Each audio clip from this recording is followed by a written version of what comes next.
Okay, so we're going to get started. I'll admit people as they show. This is going to be recorded, as I said, so we will be able to send it to you if there's people on your team you want to share this with. Today's presentation is with Jeffrey Lazo. He's with BBSI Modesto. BBSI is obviously a national firm that helps with placement and other services. Today's training is going to be focused on recruiting, interviewing, and candidate selection. This will help you in the event that you do want to know all the laws and ins and outs of hiring if you want to do it yourself and assume, those liabilities. If you don't, then we're lucky enough to have assets like BBSI in our community, and Jeffrey will be happy to help you. For Opportunity Stanislas investors, we do have an interviewing training. It's about 3 hours long, and we can come out to your site. So if you need something like that, let me know and we can help you out. I'm going to turn things over to Jeffrey. Just leave your questions in the chat, and Jeffrey, take it away.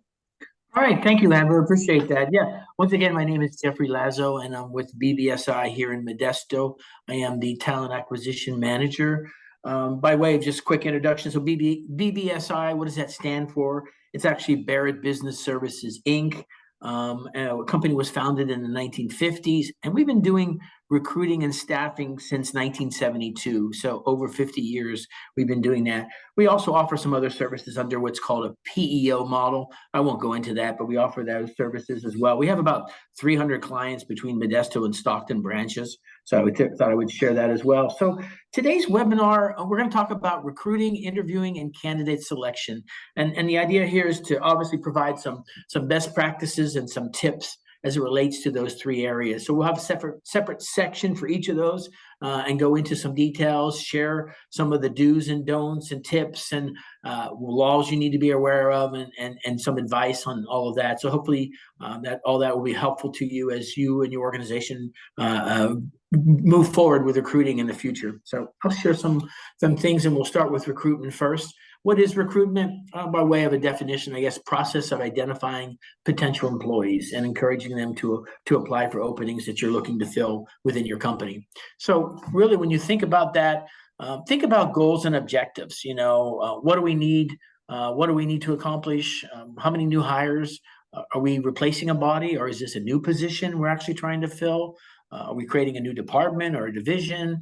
Think about those activities and think about how these jobs or this job relates to the organizational goals. Those are important things to think about. And so all of that ties together. And so if you really want to attract the right person for the job, it starts with creating a really good job description. And you should think about things like the knowledge requirements, the special skills, education, certain abilities that the person needs, physical requirements of the job. All of those things should go into that. And let me tell you from my experience, the better define the job description, the greater success you will have in finding that right, let's call it the right candidate, or that perfect candidate, or the near perfect candidate. Define the best person for the job. Let's put it that way. And so there really needs to be some really thought put into that job description. If it's a job description that you've had for a few years, you might think about updating that a little bit. That's always a good idea. If you're starting from scratch, you really want to make sure you get together with some of the departments involved and really get good information about, so those qualifications that would be required of that candidate. So that would be my advice. So we think about starting with a good job description. Think about the essential job functions. That's really, really important. What are those essential job functions? And I was just kind of alluding to that. And you can even think about things like ADA compliance. So ADA, Americans with Disabilities Act, and obviously that's designed to protect people with disabilities.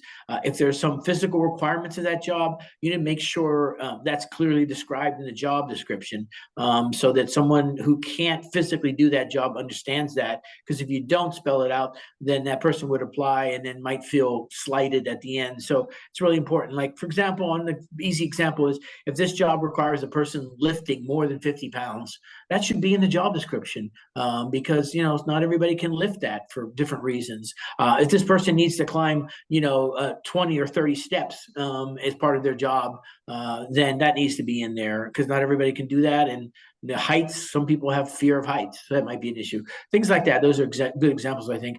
Other information, obviously the assigned shift, really important. And people will assume it's the day shift. Well, it could be second shift. It could be third shift. That needs to be spelled out. If they're going to have any supervisory responsibilities, that should be also talked about. FSLA, so Fair Labor Standard Act, that is important as it relates to somebody that's going to be either exempt or non-exempt. So they're going to get paid salary or they're going to get paid by the hour. So think about that. That's obviously important as well. And you want to make sure you're clear about that. And then the very well, not well known, but BFOQ, bona fide occupational qualification.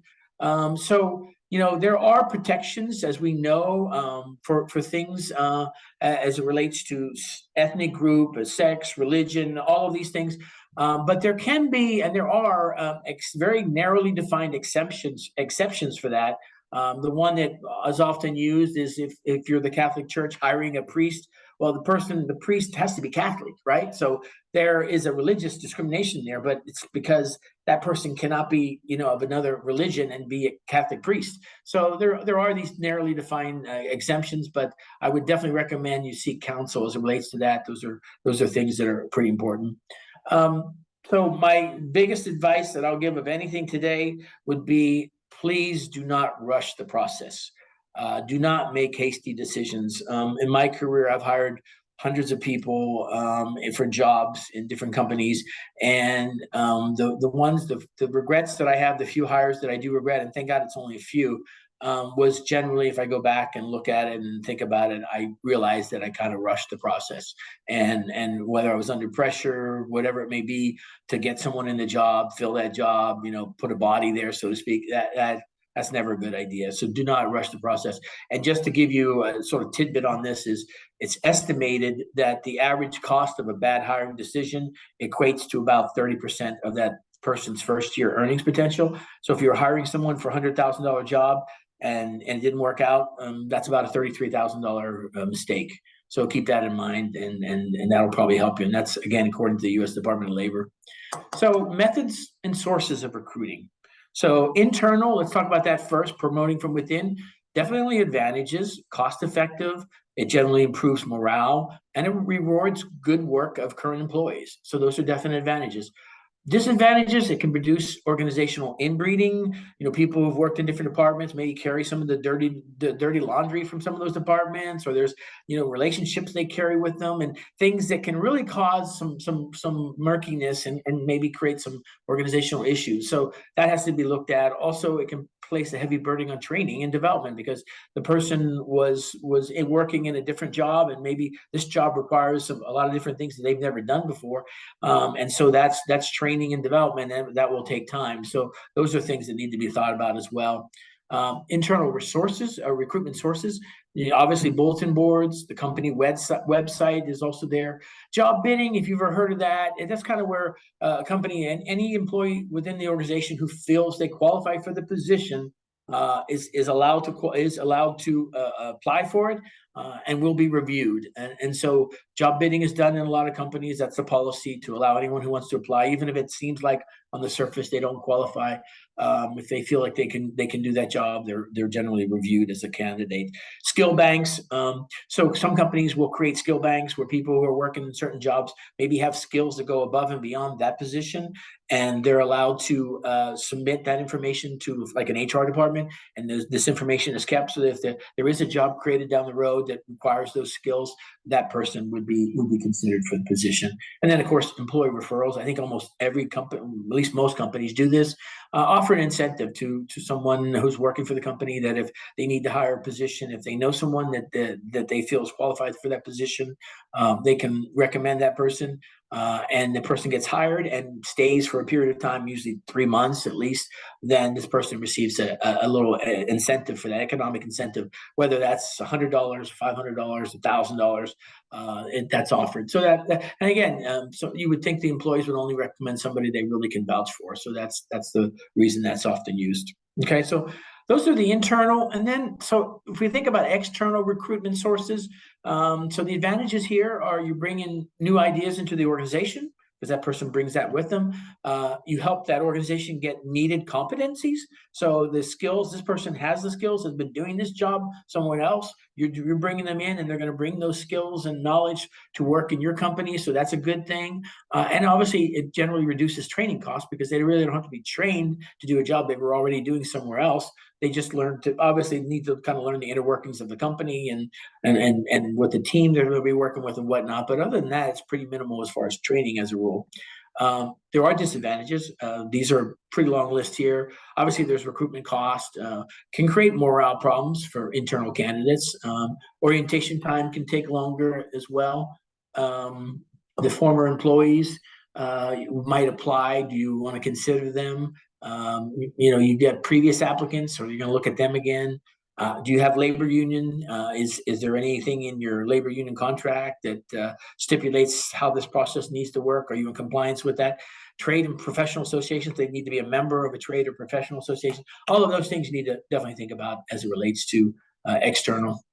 So as far as the sources for external candidates, you got job boards, Indeed, ZipRecruiter, social media, LinkedIn, Facebook, what's now called X, formerly Twitter, third-party sources. So staffing recruiting agencies, obviously BBSI being one of them, can provide that service. And obviously when you hire one of those agencies for that service, they're going to doing all the heavy lifting for you and presenting you with candidates that have been vetted and researched and interviewed and all of that ahead of time. So it obviously reduces the time required to find candidates.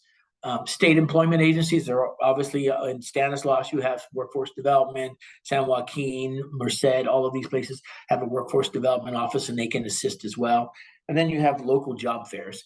So there's local job fairs going on throughout the year. You want to make sure if you do consider doing one of those, that really know who's holding the job fair, who's the audience for the job fair, is it the right audience for what you're looking for? All of those things obviously have to go into that. And there is a cost involved in doing that. I mean, think of all the logistics and whatnot. So definitely want to consider that as well. So at the end of the day, recruitment, after it's completed, you really want to do a good deep dive on it. You want to assess how did we do and what did we accomplish our goals? And of course, financial measurements are always valuable. So you think about doing a cost per hire measurement, it's pretty simple. You really take your external costs, whatever those were, assuming there were some external costs.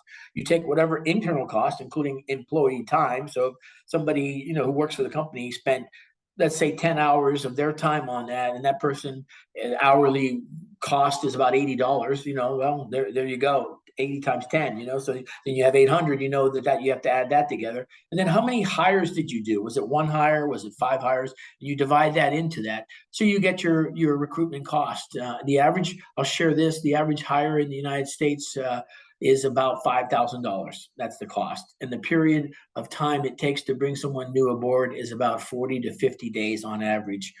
So from this start distributing, ads and posting jobs and whatnot, to interviewing, vetting, and all of that. So keep that in mind. It does vary. For example, depending on the level of the job. So if you're talking about someone who's more entry level, 0 to 3 years experience, it can be anywhere from, let's say, 3,500 to 5,000. If it's a mid-level job, let's say 3 to 10 years of experience, it can range from about 5,000 to up to even 15,000 in cost. And then if you talk about high-level positions, let's say 10 plus years experience, high level, vice president, whatever, that could be 15,000 plus. Again, depending. So those are some of the numbers. And again, those are averages from that are shared from U.S. Department of Labor and whatnot. So that's recruiting. So that's the first step. So then the next step, we're going to talk about interviewing. And this, again, determining how well the candidate meets the needs of your organization. And obviously, that's a really main consideration. So we think about this. Here's a quick overview. We want to think about the purpose of that interview. what we need to do before the interview, what are some of the laws and regulations we need to be familiar with, and there's a lot of them, and we won't dig too deep, but we'll touch upon what are some of the main ones we need to think about. What do we do during the interview? What do we do after the interview? And then we'll kind of highlight some of the common interviewing problems that are often seen. So we'll talk about some of those things too. So we think about purpose of the interview. Obviously, it's to find the best match between what the job requirements are and the ideal candidate to fit those job requirements. You want to look at things like behavioral competencies in that candidate and make sure that they possess some of those behavioral competencies to perform this position. So, and we'll get into this in a few moments, kind of behavioral questions are really good at kind of fleshing that out if you ask those behavioral questions of the candidate. And again, I'll share some of those as we go further into this. You want to find a candidate obviously has the experience, the willingness, and the ability to perform the job. So those are 3 boxes you need to check. And obviously all of this is designed to help reduce that employee turnover because, as we said at the beginning, that can be really costly. So before the interview, I won't talk about every one of these, but the preparation, can you answer genuine questions about the company? A good candidate will definitely do their homework about your company, and we'll have some very specific questions. So it's really good to be able to be prepared to answer those questions. Another thing I want everyone to think about, I think we all realize this now in this day and age, in the past, it was sort of like you had to pass the mustard with the employer and that was that. Well, it's a two-way street now. So yeah, that person has to pass the mustard, but they're also interviewing you to see, are you going to be a good employer of choice? Are you a good option for them and their career? And especially in this low unemployment environment, still less than 4% across the United States, we have to be cognizant of that. So we have to kind of sell our company also. So we need to be prepared to do that as well. Obviously it's important that you review the resume of the candidate. You look for red flags, and if you look hard enough, they're usually you can find some. And so you want to make sure that you do that really thoroughly. Make some notes on that will result in you asking questions targeted at some of those potential red flags. Again, sometimes what seems to be a red flag may not be. For example, one of the most common ones, you see someone that seems to have been jumping from job to job to job, and you say, "Oh, Mike, this is a job jumper." But depending, there's some variables there. Depending if that person started with the company at one level and then was promoted and then was offered somewhere else to work and again moved up.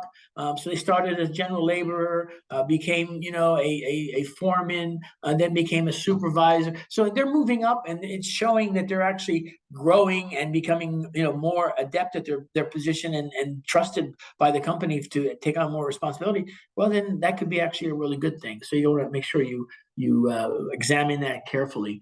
And the duties and responsibilities you want to be very cognizant of as well. So I think all of these things are obviously important to do and think about before the interview.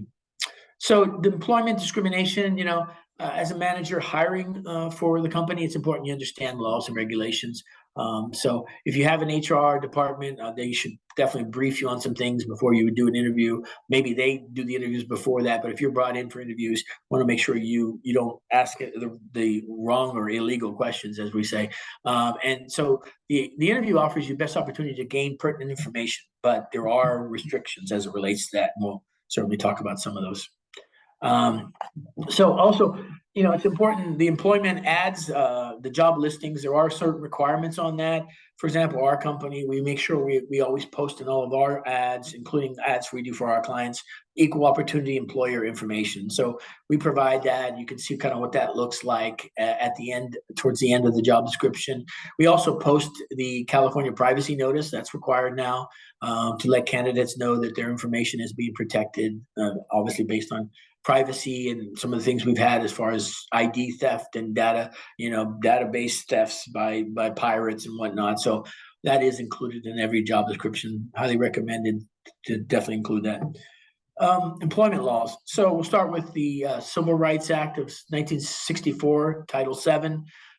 So this forbids employment discrimination based on race, color, religion, sex, or national origin. So I think, again, I referred to this earlier, those things are given. And so that's important to remember as we think about the interview process. The Equal Pay Act of 1963 protects men and women who perform substantially equal work in the same establishment from sex-based wage discrimination.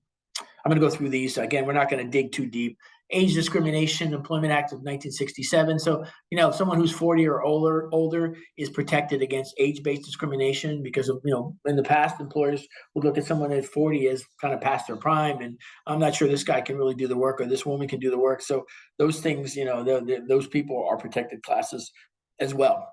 Title I of the Americans with Disability Act, we talked about this earlier, forbids employment discrimination against qualified individuals with disabilities. So we're going to talk about reasonable accommodations and what has to be done as far as reasonable accommodations. So we'll talk more about that. Did want to just quickly mention, so the Civil Rights Act of 91 does provide monetary damages in case of intentional employment discrimination.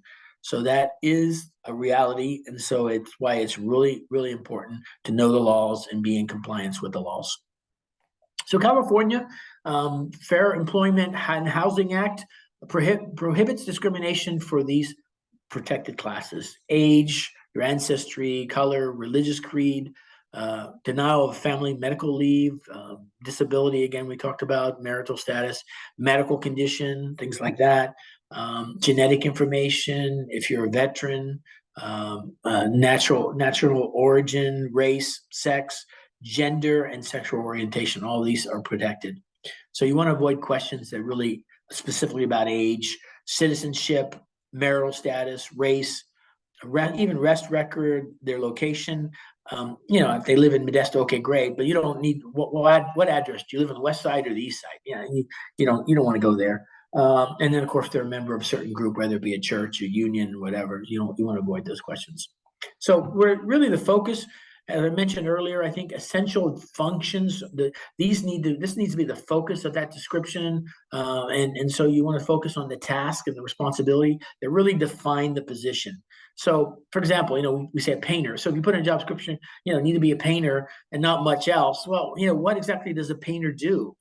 So a painter applies paints, varnishes, enamels, lacquers to interior, exterior surfaces, furniture, wood, metal, equipment. So, you really want to hash it out as far as the details in those job descriptions, because anybody can sort of call themselves. I painted a couple of rooms in my house a few years ago. Am I a painter? No, not really. So those things are really important to provide that level of detail when you think about producing the job descriptions, and then in interviewing, really digging down to see the qualifications as it relate to those essential job functions.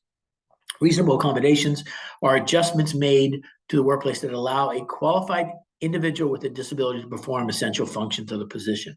So if someone does have a disability, you need to look at can reasonable accommodations be made so this and modified certain work environment so this person can do that job. I can give you an example. I go to a couple different supermarkets when I go shopping. One of the supermarkets I go to, a gentleman works there. He's in a wheelchair, and one of his jobs, he goes around. There's certain products that are locked behind those glass cases now, as we know, and so he'll go and unlock the case and get you the item and stuff. He does that. He has some other job responsibilities, but he's able to do the job at the supermarket in a wheelchair. And so accommodations were made, and he's a full-time working position, and that's great. So you need to think about that as it relates to the job. So things you may not do. So you don't want to ask them if they have a disability. You can ask them if any accommodations need to be made to perform the job. You inquire about their workers' compensation history. No, you don't want to do that. If you have an application form and listing potential disabling impairments, again, don't want to go there in that. Asking them how they became disabled, or how often they have to go for treatment. These are things you just completely want to avoid. You can administer a physical agility test as part of the requirement, as long as you give that same test to all similarly situated applicants. So if it's basically the same job that the person is going to be performing, and let's say you have 10 people performing that job, all 10 of them, the candidates would have to go and have the physical agility test. So that's required. You can't discriminate to have one person go versus another. It has to be, across the board. And so that's really important. And then, you can ask if they can perform the function with or without reasonable accommodation. So that's, as I said earlier, really important way to kind of discern whether or not there needs to be some adjustments made. The medical examinations can be required after you've given a conditional offer of employment. So you cannot do it before. You have to give a conditional offer. but it's before they actually start. So that if they cannot pass the medical examination, you can rescind the offer, but you have to have given a conditional offer before you require that. And you can't base the employment pending the results of the examination. So they won't start till after they've taken the physical test and obviously passed that test. So that's important to think about as well. Yeah, you can withdraw the offer if no reasonable accommodation can be made. So if based on that medical exam, it reveals that that disability would affect the person's ability to perform the job's essential functions. So remember essential functions. So if it's a minor part of the job, well, that would be something you need to be really careful with. But if it's an essential functions or multiple essential functions, they simply cannot perform. And again, the example I used earlier, if this job, we place people at a local winery for positions during the harvest season, and there are some of these positions where the person has to climb a 30-foot ladder. And so if this person can't climb a 30-foot ladder, or their fear of heights or whatever it may be, well, they can't qualify for that job, so that's really important. And you obviously can also require a pre-employment drug test. A lot of employers are still doing this. Some are not. And and I'll mention, as we know, in California, marijuana is now pretty much legal, marijuana usage, but it is still federally not legal. So that's where you get into that gray area. So if you're testing and they pop for marijuana, what do you do about it? And so that's a whole big discussion. And so some employers, I think, have backed off for reasons like that they don't want to even be going down that road. So you have to think about that. But the one thing I can say is you got to be consistent. If anyone who pops for marijuana is not going to be hired, then that has to be across the board. You can't make exceptions. You have to be really consistent in that area. Yeah, and then there are obviously jobs where you administer periodic physicals. You think about a policeman, for example, they have to pass physical tests on a regular basis. Truck drivers, you may or may not know, truck drivers, they have to have a medical card, and they have to be tested, and their medical card has to be updated every 2 years. And so there's physical requirements for that job. Obviously, someone who's driving a tractor trailer down the road with 10,000 pounds of cargo and whatnot, that's pretty scary to think that person would have a heart attack or something happen physically. So that's why that's required. And you can definitely refuse to hire applicants with a disability, again, if the performance of the job poses a significant risk to themselves or to others. So keep that in mind. So let's real quickly, and I won't go back and forth. I'll just tease you with it, and then we'll come up with what's wrong with these questions. Are you currently in college? Well, it's not necessarily illegal, but it's better if you are under age of 18. Can you please submit a work permit your first day of work? Better way of kind of determining, because anybody who's under 18 has to get a work permit, has to be signed by their parents, and so if they're in school, they have to you get the permit processed through their school and whatnot. So that's a good way to handle that. Do you have a physical condition or disability which may limit your ability to perform the job applied for? Why not just say, can you perform the essential functions of the job for which you've applied? Better, much better. Where do you live and who do you live with? Can you be reached at this address and telephone number? Much better. Do you observe any special religious holidays?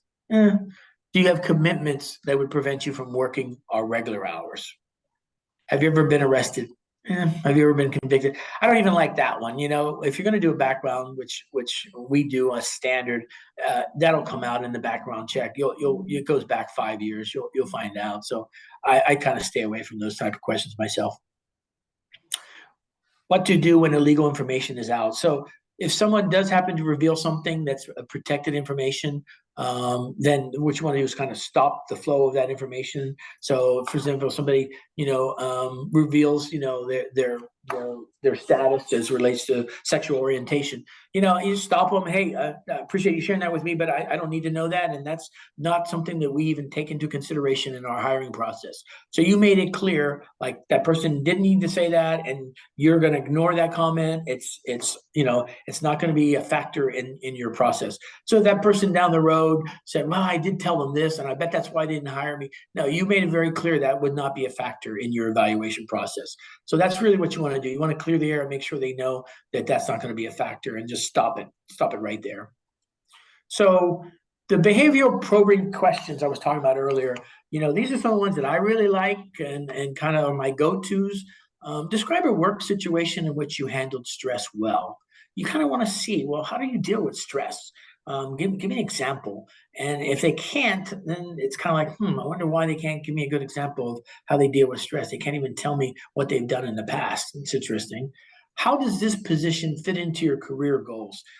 Obviously here, I mean, is this just a paycheck for them, or is this really part of their career progress of trying to move up and become, obviously become someone who develops a serious career and becomes, a professional in the community? So do they have really strong career aspirations, or are they just looking for a paycheck? And so that's one way of kind of fleshing that out. Tell me how you deal with a difficult customer. So obviously someone who's going to be interacting with customers on a regular basis, this is a really important question to try to see what they have to say as it relates to that. Tell me about a time when you worked effectively under pressure.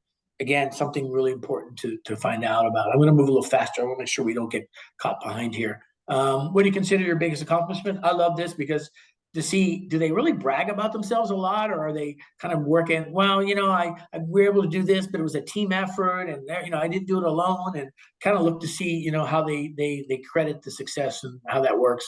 What type of work environment do you prefer and work in best? What type of management style? So things like that. Those are things. What motivates you? That's one I like a lot because it's often revealing to see what they say. Um, so sharpening your interview skills, you want to make sure you view this as a controlled conversation, and you want to be a very interested listener. You want the candidate to talk more than you. You want to make sure that that's the dynamics of this. We refer to the 80-20 rule. The candidate should speak about 80% of the time. You should only be talking about 20%.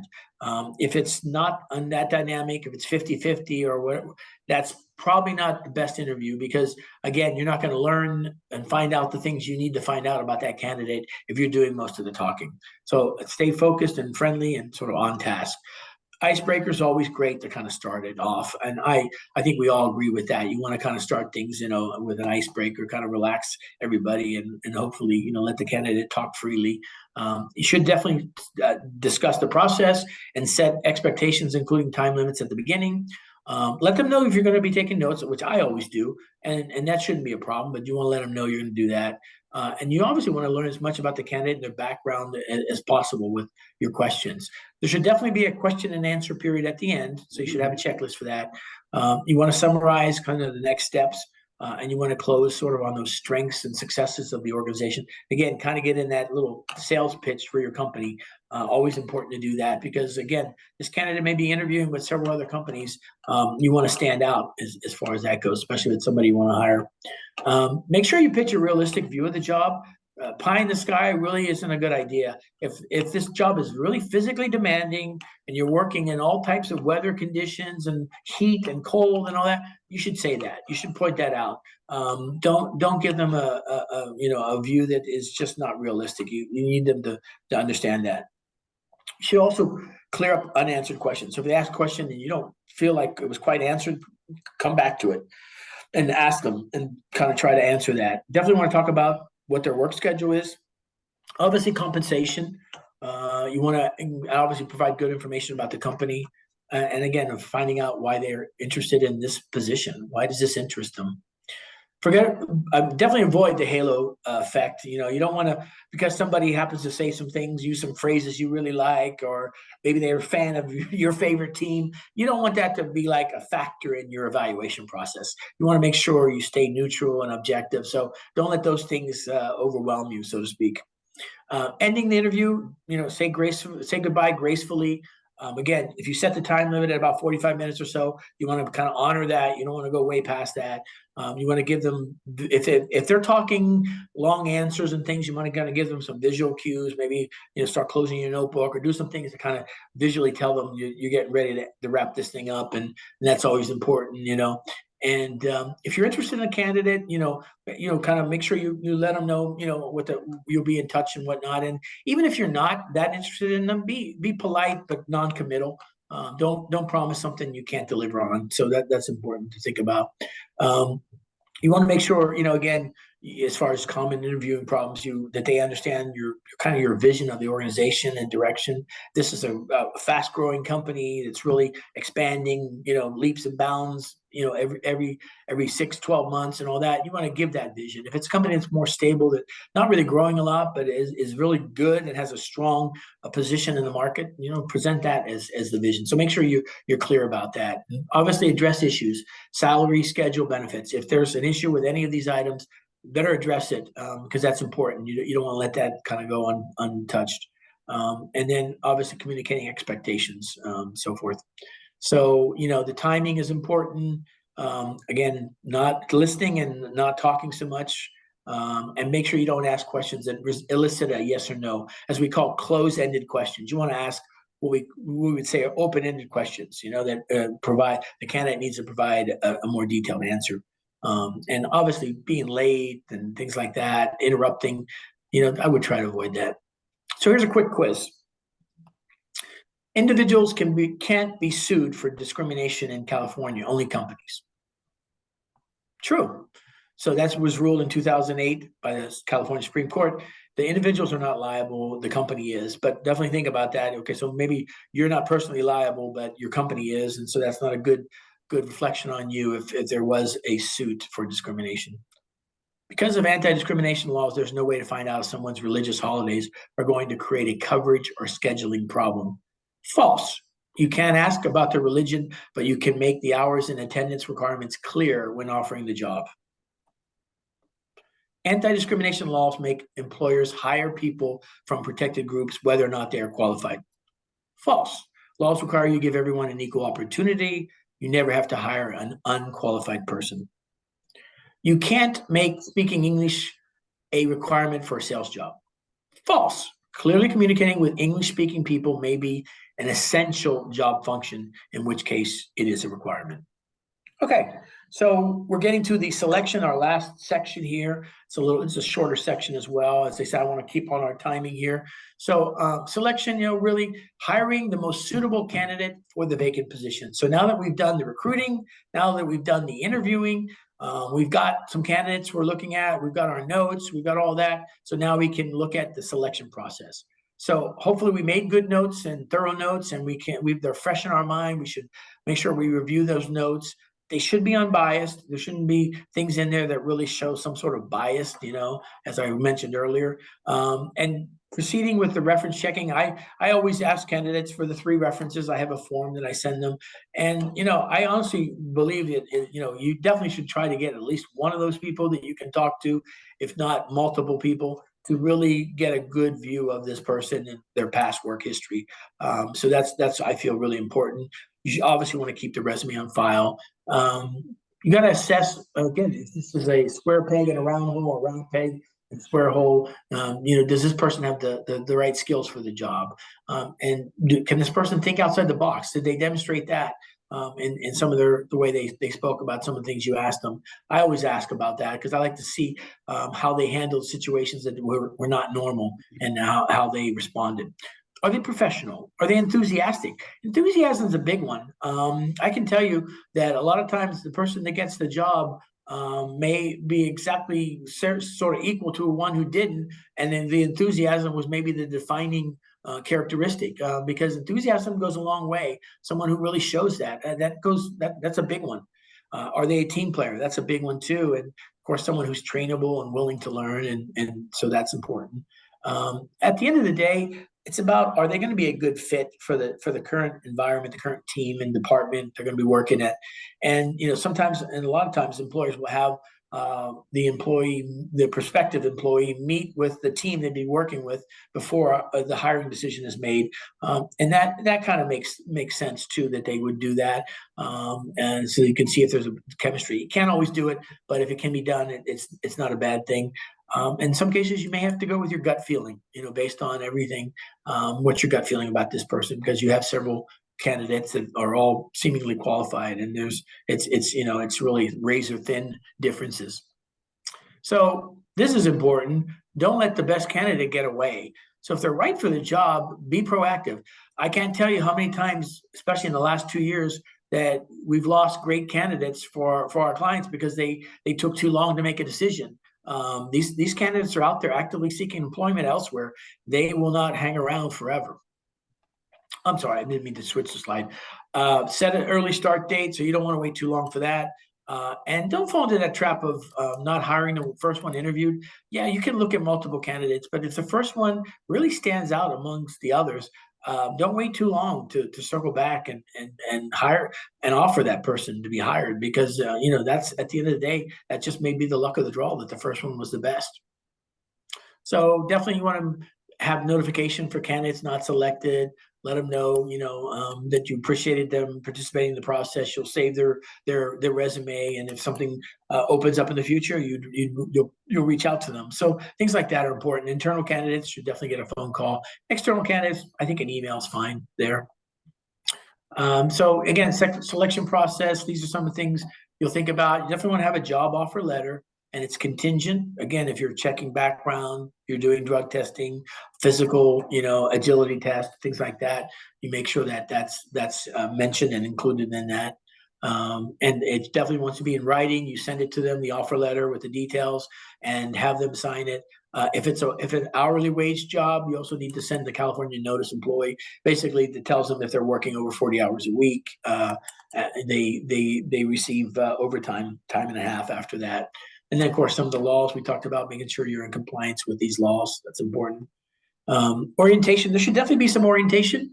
When we hire people in our company, we'll generally kind of map out an agenda, a calendar for the first week or two on the job, kind of setting them up with meetings and with the different departments, getting to know people, doing all that. So we put that together for the first 2 weeks on the job, onboarding the first few months. So in our company, we do what's called boot camp, and usually after the person's been in the company for 3 to 6 months, they'll go to boot camp, and it's a one-day training, and with people from other offices, other branches, and so they do that together with them, and it's great it's an immersion on the company and some of the things that they should know. So that's always good as well. Obviously, remember to ensure that the hiring strategies are non-discriminatory. Don't award or penalize for membership in a protected class. Use standardized selection criteria, and select obviously based on merit. Those are important. So here's what I'll ask everyone. So if based on what we talked about today, if you could write down 3 to 5 actions that you're going to take, whether you're in your office now or whatever, things that, like, who will you talk to about this? Is there an HR department, or is there someone internally that you want to talk to about this, discuss this with, maybe your boss, the owner, whatever it may be. Think about what tools and processes you will need as you go forward, and then assess what the overall needs are for your companies as it relates to the hiring practices. Kind of do that a little assessment, if you would. I appreciate that. So any questions?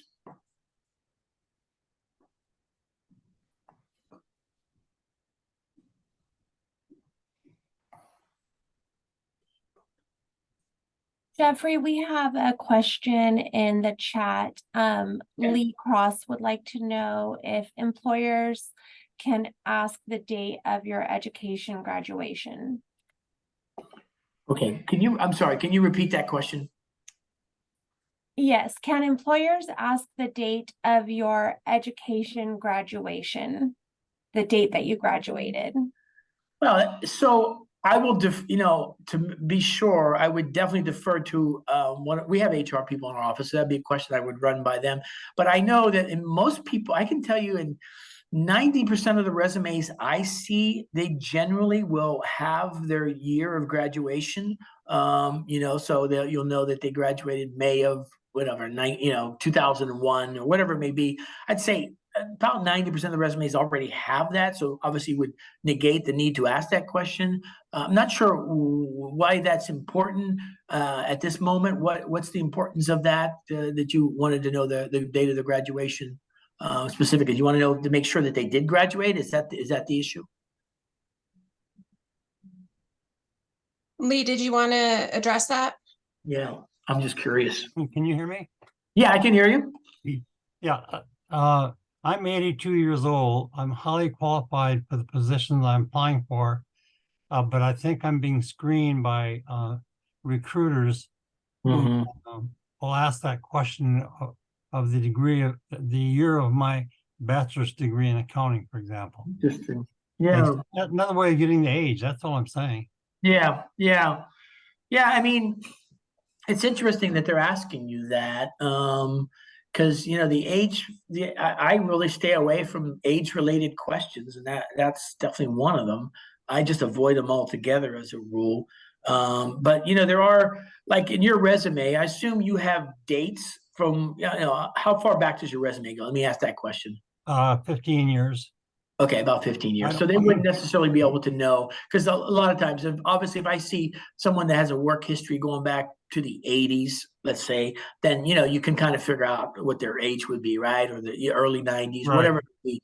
I But think, you're just only going back 15, you're saying, huh? Jeffrey, I Yeah. think the situation is that recruiters, and I won't mention whom, that they're agencies that recruit on behalf of employers. Mm-hmm. It's my opinion that they're entitled, they do ask that question on behalf of the employer who cannot ask the question. Yeah. Yeah. So Yeah, it's but really I questions, don't. are they using it as a screening Yeah. device? So I don't know that there's any protections that they can ask the question that the employer can't. I think they're really like, there's a line there that, and there's some gray area there. And so I guess they've kind of run that through some people to see if we can do this or not. But I generally avoid ever asking an age-related question myself. I just don't do it. I don't do it. As a recruiter? As a recruiter, yes. Uh-huh. Yeah, I do. I don't do it. And like I said, there's usually some ways you can discern some things. But that doesn't mean that, again, if the candidate has the qualifications. I interviewed a gentleman recently for a position in another market that we're recruiting for. And he actually came right out and said but he was so qualified. I presented him to the client as a candidate because he had such great qualifications. Mhm. And so, honestly, and he brought it up, I didn't. And again, I let him know, hey, that's not a factor in my process. I let him know that, like I talked about in this presentation, that's just not a factor I'm going to use in my process of vetting you as a candidate. I just won't do it. So Thank you yeah, for your but very, I understand the question. I appreciate you asking it. Yeah. thank you for your very Sure. comprehensive You're welcome. response. Does anybody else have any questions? Okay, somebody asked if the seminar would be available after today. Yes, it will be, and we'll be sending out Jeffrey's contact information so that you'll have it in email form and you can share it with anybody you think's appropriate. So, final call for questions. Yeah. Okay, great. Well, we appreciate you joining us. Jeffrey, we appreciate Yeah. your help. Thank you. I appreciate it. I appreciate everybody's participation. And if I can be of any help, Amber will share my information. I'm happy to help in any way possible. I definitely will. Okay, everybody, have a great day. Thanks for coming. Thanks, Amber. Take care.